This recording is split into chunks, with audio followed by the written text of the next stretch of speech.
జై జగన్నాథ్.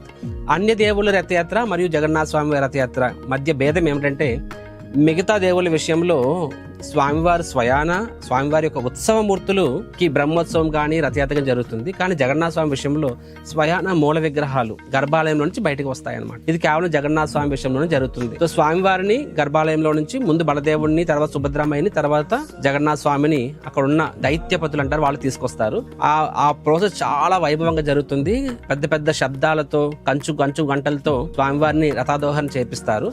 ఆ ప్రాసెస్ ని పహండి విజయ్ అంటారనమాట. మీరు గమనించినట్లయితే అక్కడ స్వామివారిని వాళ్ళు ఇలా ముందుకి వెనక్కి ఊపుతున్నట్టు కనిపిస్తూ ఉంటుంది. కానీ అందులో రహస్యం ఏమిటంటే, వాస్తవంగా జగన్నాథ స్వామి పూనకం వచ్చినట్టు ఊగుతూ ఉంటారు.